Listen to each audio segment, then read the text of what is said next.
Jadi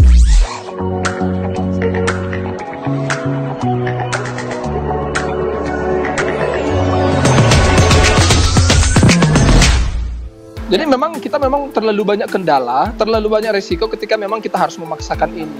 Soal peringatan itu Pak Ketua, peringatan itu dalam bahasa hukumnya berarti sudah terjadi kerumunan, sudah terjadi pelanggaran protokol kesehatan. Padahal sebetulnya yang kita harapkan itu adalah pencegahan, bagaimana supaya tidak terjadi kerumunan. Nah, Bawaslu bisa masuk untuk memberikan peringatan ketika sudah ada kerumunan. Memang di satu sisi kewenangan Bawaslu dalam rangka penegakan pilkada itu jalan. Tetapi soal protokol kesehatan itu kan ternyata tidak bisa jalan. Kemarin kan Bawaslu beberapa tempat membubarkan kegiatan-kegiatan perkumpulan kampanye dan segala macam kan. Itu tandanya memang protokol kesehatan itu tidak diindahkan.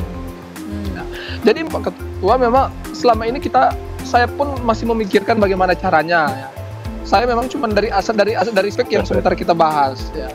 Saya dan Bung Jerry mungkin cuma berkontribusi soal bagaimana kualitas pilkada ya. Saya tidak banyak belajar soal bagaimana kualitas kesehatan yang harus kita jaga sebetulnya. Tetapi hari ini kan kita concern soal kualitas pilkada sebetulnya. Saya katakan memang kita cukup beresiko. Mungkin pilkada boleh dilaksanakan Pak Ketua, tahapan boleh dilaksanakan. Tapi kualitas dari semua tahapan itu siapa yang menjamin? Siapa ini? Yeah. Kita memang tidak harus menunggu sampai kapan, kita tidak harus menunggu sampai kapan COVID harus selesai baru kita melaksanakan pilkada. Tapi kalau misalnya kita mungkin tidak melaksanakan di tahun 2020 ini, kita masih ada waktu untuk beradaptasi dengan cara-cara baru. Ya. Bagaimana clean-kan masyarakat dulu. Jangan dulu berpikir mendisiplinkan masyarakat, mendisiplinkan aktor-aktor politik saja dulu yang harus kita perjuangkan hari ini. Ya. Kalau itu lebih susah itu, Fer. Mendisiplinkan aktor politik itu lebih susah daripada Nah, itu tugasnya siapa? Bukan Bawaslu. Makanya saya katakan sanksi tugas Bung Fer itu kekuatannya apa? Ya. Kalau cuma sanksi administrasi itu apa sih? Tidak ada efek jerah ya. Tidak ada efek jerah ya. Makanya memang kita terlalu sulit kalau misalnya tidak mengubah kembali mencari undang-undang baru selevel undang-undang 10 2016 ya. Kita masih terlalu sulit. Kalau soal diskualifikasi ya, harusnya memang paling gampang untuk melahirkan efek jerah itu kan diskualifikasi. Cuma kan undang-undang 10 2016 itu kan tidak mengatakan salah satu syarat diskualifikasi itu adalah pelanggaran protokol kesehatan ya. Dia itu kan cuma money politik ya. Kemudian dia melakukan kebijakan tapi Bung Ferry itu kan juga tidak efektif itu. Meskipun ada ancaman diskualifikasi, dalam pengalaman kita ya tidak efektif. Artinya kita hampir nggak pernah mendengar ada kasus politik itu yang berujung kepada diskualifikasi calon kan. Itu yang tadi saya bilang, konstruksi hukum pemilu kita memang masih punya kelemahan banyak di sana sini ya, khususnya dalam konteks memberi efek jerah ini gitu. Jadi ya sebetulnya situasi pandemi ini ya meskipun kelemahannya lebih banyak tapi konstruksi hukumnya masih sama ya. Kita bisa melihat kelemahannya itu di sisi yang sama kan, di soal penegakan hukumnya. Nah, cuma kan soal kita sekarang gitu ya, di dalam konteks pilkada di masa pandemi, menurut saya ya, mungkin kita perlu tahu juga beberapa hari ini ada nggak pengalaman-pengalaman yang bisa memperlihatkan ada kendala sebagaimana yang ada problem serius sebagaimana yang tadi Bung Ferry kemukakan Pak Ketua gitu ya. 4 hari ini dalam konteks penegakan hukum terkait dengan pelanggaran pandemi dalam kampanye, protokol pandemi COVID dalam kampanye, ada nggak kira-kira hal serius yang bisa memperkuat apa yang Bung Ferry khawatirkan ya, atau trennya ke depan akan tetap positif ya karena para calon mau lebih patuh, mau lebih taat, mau lebih memperhatikan dan mengedepankan keselamatan masyarakat, atau seperti apa gitu. Mungkin ini penting ya untuk jadi pembelajaran kita ke depan ini kan, karena masa kampanye ini masih panjang ya. Dan mungkin nanti Bung Ferry bisa cerita juga selama 4 hari ini di Sulawesi Utara seperti apa trennya kan gitu. Iya. Gimana? Gitu ya, gini. Mungkin Pak Ketua bisa atau Pak Ketua dulu ya. Oh iya. Beberapa pengalaman terakhir ini, ada kendala nggak sih di penegakan hukum sebagaimana yang tadi dikhawatirkan Bung Ferry ya? Iya. Ketua silakan. 4 hari terakhir ini memang ada beberapa kasus yang bisa diselesaikan dengan tadi semacam teguran, peringatan masih diikuti kan, sampai yang kasus di Jambi dibubarkan. Itu bagian dari tindakan tegas kami lah ya, artinya bisa kita bubarkan ya. Nah, tentu sekali lagi ada memang beberapa kendali daerah. Tadi mohon maaf, jadi terkadang masih ada juga hal-hal yang sifatnya saling lempar tadi, benar. Jadi misalnya ini kepolisian nggak berani, ya kan? Ini Bawaslu aja, padahal Bawaslu sudah menyatakan ini melanggar. Ayo mari bareng-bareng untuk dibubarkan dan sebagainya. Nah, kendala-kendala ini yang saya kira yang masih ada. Dan tentu ini yang akan kami koordinasikan terus ya, mulai dari pusat sampai di bawah nanti, agar tidak terjadi di lapangan ini ketidaksigapan, gamang masih berpikir siapa yang benar dan sebagainya. Ini tindakan butuh tindakan cepat dan tindakan tegas ya. Jangan berpikir siapa yang bisa dan tidak. Mari kita bersama-sama untuk bisa. Jadi melakukan tindakan. Inilah yang kami gagas dengan Pokja, pencegahan dan penanganan pelanggaran. Pak Ketua, kalau soal kepatuhan calon gimana Pak Ketua? Ada nggak resistensi mereka atau mereka melawan ketika dilakukan tindakan? Kan itu juga salah satu problem selama ini kan, karena tidak terima lalu melawan ya. Kalau yang dari apa? Dari peserta pemilu? Belum ya. 4 hari ini masih, ya. Masih 4 hari ini masih bisa masih terkendali lah. Mudah-mudahan ini baik, nanti sampai batas akhir juga semakin baik itu kan. Dan tentu ini yang saya sepakat bahwa pencegahan yang kita lakukan. Jadi saya tadi sebutkan bahwa misalnya harus kita prediksi misalnya potensi-potensi gerakan massa dari mana, titik kantor sekretariat pemenangan, tim kampanye itu yang harus kita jaga itu kan. Kemudian dari sekretariat kantor partai ini kan biasa titik-titik untuk gerakan-gerakan massa. Nah, artinya Pokja ini yang bersama-sama itu dari hulunya juga harus mengawal seperti itu, jangan sampai ada gerakan-gerakan itu. Tentu kami sering memberikan himbauan-himbauan kepada pasangan calon dan tim kampanye dan partai politik untuk tidak membawa massa dalam kegiatan kampanye. Ya, lakukan kampanye-kampanye sesuai dengan aturan, dan media daring ini saat ini bisa menjadi salah satu itu. Dan kalau harus dengan tatap muka massa, jadi dibatasi 50. Kan sebenarnya pembatasan 50 ini kan tidak membatasi frekuensi kegiatannya, gitu kan. Ya, artinya bisa banyak sekali. Ini 50 di jam berapa, 50 lagi kan bisa, gitu kan. Ya, memang konsekuensinya memang tambah tempat, tambah jam. Jadi masih ada ruang untuk bisa berdiskusi langsung, tapi dengan pembatasan peserta tadi. Oke, saya ke Pak Ferry. Gimana Pak Ferry? Walaupun dibatasi orangnya, tapi masih ada ruang, maksudnya tadi dikatakan oleh Pak Ketua. Ya gimana? Tugas para dosen soalnya lebih berat ini Regina, karena mendidik kan, gitu kan. Pak Ferry. Calon tertentu Pak Ketua, ya Pak Ketua, bagi calon-calon tertentu untuk memberikan sanksi tidak berkampanye selama 3 hari memang sangat menguntungkan Pak Ketua, ya. Terutama calon-calon yang memang tidak memiliki finansial yang, apalagi seperti Pak Ketua katakan tadi, sebetulnya kan frekuensinya tidak dibatasi, cuman jumlahnya yang memang dibatasi, tapi frekuensinya tidak dibatasi. Tetapi konsekuensinya Pak Ketua, walaupun jumlah peserta dibatasi tapi frekuensinya tidak dibatasi, konsekuensinya itu adalah biaya kampanye, ya. Biaya kampanye itu harus mendatangkan tenda, mendatangkan orang, itu kan butuh tenaga juga.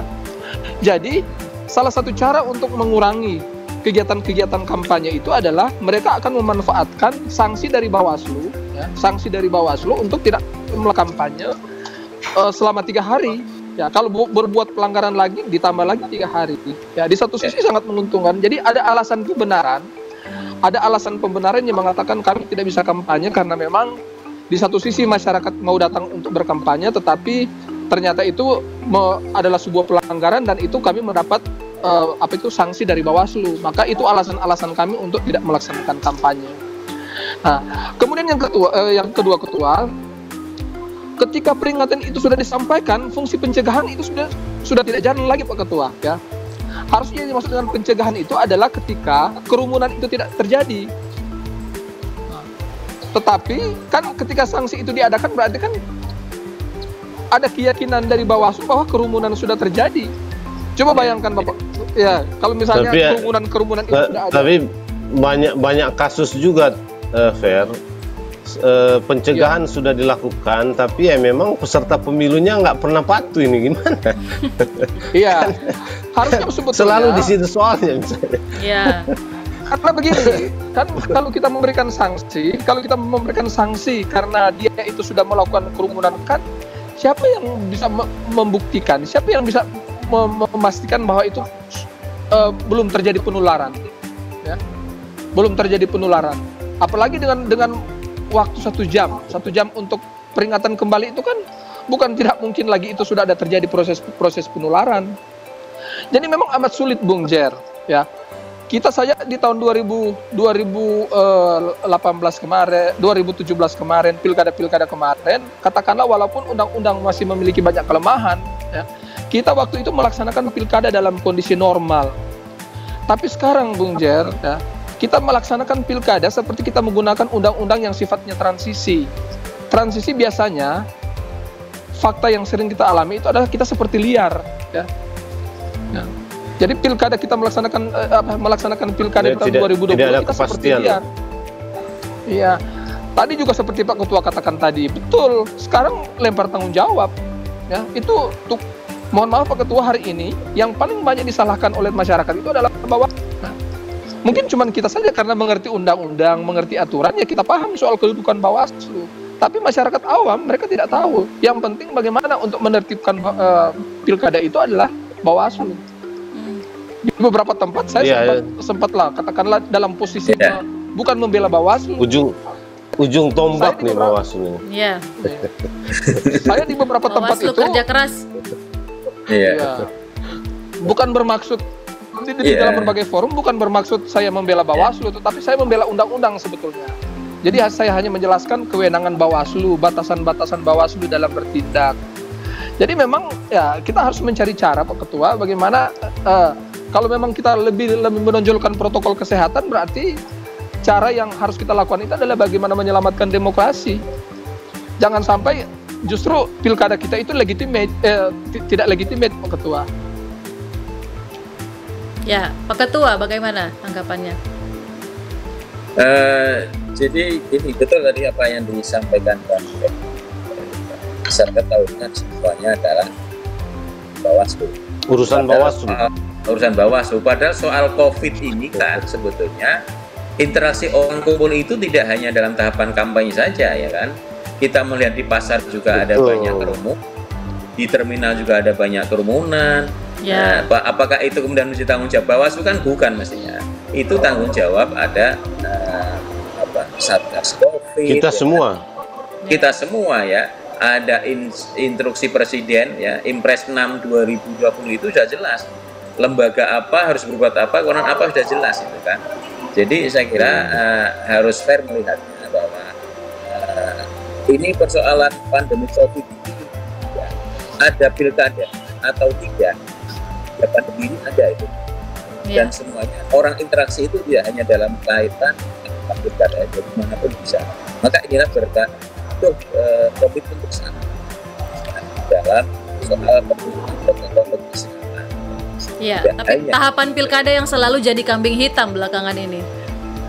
Itu masalahnya, harus melihat fair lah itu kan. Maka tadi saya katakan bahwa kami memahami bahwa begitu ada peringatan itu artinya sudah terjadi dia.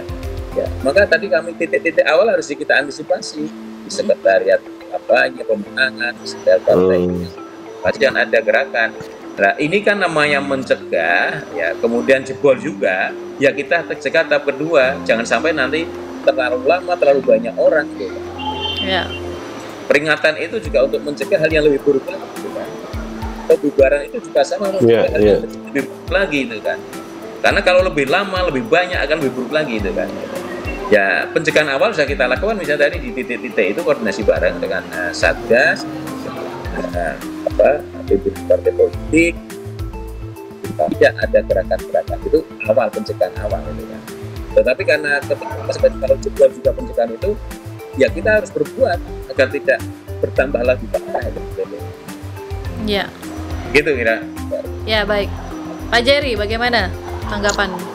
Iya, sebetulnya yang juga mungkin penting ya, kan tadi ada Pokja ya. Pokja ini Pak Ketua apakah hanya pada masa kampanye atau dia juga masuk ke tahapan yang lain? Tapi ya memang sekarang yang paling panjang ini kan tinggal tahapan kampanye ya. Lalu sejauh mana sebetulnya dia bisa melakukan tindakan atau hanya memang sebagai wadah koordinasi tuh Pokja yang dibentuk kemarin pasca RDP ya. Mungkin itu juga perlu diperjelas itu supaya kewenangannya, tugasnya apa, atau apakah dia bisa lakukan tindakan, atau apakah misalnya proses-proses untuk mendorong kepolisian bertindak lebih cepat itu juga bisa dilakukan atau dikoordinasikan lewat Pokja itu gitu. Iya. Bagaimana Pak Ketua? Jadi Pokja ini kami bentuk dalam rangka untuk mempercepat fungsi koordinasi. Dan ini adalah tugasnya ya selama tahapan pilkada ini nanti sampai pada selesai tahapan ya. Kemudian apakah tugas dan fungsi masing-masing, saya kira kan juga didasari oleh regulasi yang lain. Jadi ada Pokja atau tidak, itu punya kewajiban untuk penegakan aturan pidana terkait dengan penanganan pelanggaran COVID. Ya, harus digarisbawahi ya. Ada Pokja atau tidak? Atau tidak, Pokja. Satpol PP itu punya kewenangan dan punya tanggung jawab untuk menegakkan aturan perda. Di daerah masing-masing itu kan ada perda, ada pergub, ada perbub dan sebagainya soal protokol. Masing-masing kabupaten kota kan punya aturan itu kan. Sampai sanksi misalnya harus menyapu, sanksi sosial harus push up segala macam. Itu siapa penegak hukumnya? Ya itu kan Satpol PP. Jadi ada atau tidak ada Pokja. Kami ini mengkoordinasikan agar efektif karena ini irisan antara tahapan pilkada dengan tahapan kegiatan yang di luar itu aturannya sama. Jadi lebih pada fungsi koordinasi. Tapi sekali lagi tugas-tugasnya sebenarnya ada diatur undang di perubahan. Saya katakan ada telegram Kapolri, ada tidak ada jangka, polisi harus bertindak. Tapi seandainya jika terjadi keberpihakan di lapangan, kembali lagi itu tugas Bawaslu Pak Ketua ya.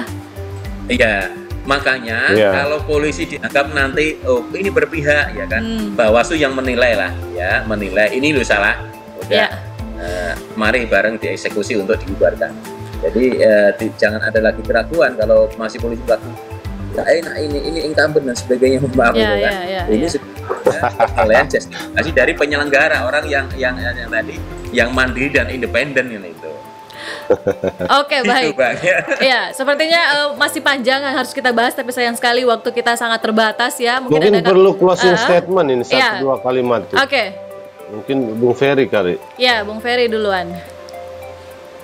Ini gaya tutur saya berbeda kali ini Pak Ketua. Saya sebetulnya disetting oleh Bung Jerry.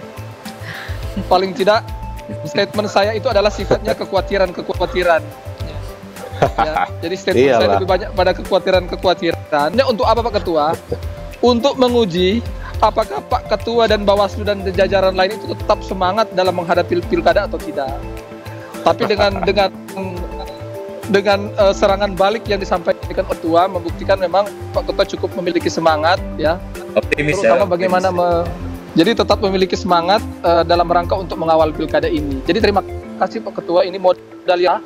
Kalau Pak Ketua sudah memiliki semangat seperti ini, paling juga ya masyarakat ya seperti kami kampus juga menjadi modal bagi kami untuk paling tidak sedapat mungkin bagaimana di satu sisi kita tetap selamat dari COVID, tetapi nilai-nilai demokrasi ya dalam kita melaksanakan pilkada di tahun 2020 ini tetap kita jamin. Ya. Terima kasih ya Pak Ketua, terima kasih Bung Jerry dan terima kasih Gina. Ya. Terima kasih. Oke. Saya ke Pak Jerry dulu ya sebelum ke Pak Ketua terakhir. Iya, iya, saya kira memang situasi kita ini kan sulit ya, tapi kalau kita lihat tren di awal-awal masa kampanye ini, saya kira kita bisa punya harapan ada ini kan ada tren yang positif, karena itu harapan kita kampanye sehat itu pasti bisa dilakukan ya. Tentu dengan dengan penegakan hukum dan sanksi yang cukup ketat dari pihak-pihak yang terkait dengan itu, Bawaslu, kepolisian dan pihak lain ya. Tapi yang juga paling penting sebetulnya kita ingin mengajak supaya para pasangan calon menggunakan media-media virtual untuk merancang kampanye ya, karena itu akan membuat sudah pasti ya tidak akan menimbulkan kerumunan-kerumunan gitu. Jadi tren kampanye ini menurut saya adalah tren kampanye virtual, kampanye online, dan ini yang harus kita dorong untuk pasangan calon itu lebih kreatif dan inovatif untuk membuat kampanye model ini ya, untuk mengurangi kerumunan-kerumunan. Saya kira itu yang kita harapkan, Gina. Terima kasih. Yang terakhir saya ingin ke Pak Ketua, mungkin ada pesan-pesan dan juga harapan baik kepada seluruh masyarakat maupun jajaran Bawaslu, Pak. Jadi bahwa pelaksanaan tahapan pilkada di tengah pandemi COVID ini memang tidak mudah bagi penyelenggara ya. Dari soal yang sifatnya teknis elektoral maupun yang elektoral. Kan kalau soal protokol kesehatan ini kan sebenarnya non elektoral itu kan, tapi teknis elektoral sendiri juga menjadi bagian tersendiri yang diselesaikan. Namun demikian banyak tantangan dan sebagainya, penyelenggara tentu harus optimis ya. Bisa menyelenggarakan ini dan menyelesaikan tahapan ini. Saya kira optimisme ini juga didasari dari pengalaman lah. Tanggal 4 sampai 6 sudah menjadi pembelajaran negara. Kemudian selama kampanye ini, 4 hari kampanye, saya kira trennya juga tingkat kepatuhan baik. Dan mudah-mudahan ini kepatuhan ini juga terus dipelihara oleh peserta, masyarakat, dan juga partai politik. Saya kira ini mari bersama memberikan contoh yang baik untuk taat dan patuh pada protokol kesehatan ini. Harus dimulai dari penyelenggara, harus dimulai dari pasangan calon. Bagaimana calon yang akan menjadi pemimpin ini harus memberikan contoh yang baik untuk itu, dan jangan saya memberikan contoh melanggar protokol kesehatan dengan menggerakkan massa dan banyak. Ini saya kira bentuk kampanye itu sendiri. Ketika pasangan calon taat patuh pada protokol kesehatan, itu bagian dari bentuk kampanye, komitmen untuk menjaga kesehatan dan juga warga Indonesia. Saya kira itu. Terima kasih. Penyelenggara dan juga pasangan calon harus jadi contoh untuk patuh terhadap protokol kesehatan. Baik, terima kasih banyak untuk para narasumber saya, Pak Aban, Pak Jerry maupun Pak Ferry. Terima kasih atas waktunya. Sampai di sini dulu perjumpaan kita, Sobat Kawanua di Bicara Kawanua. Saya Regina pamit undur diri. Kawanua TV, Torang PTV. Sampai jumpa.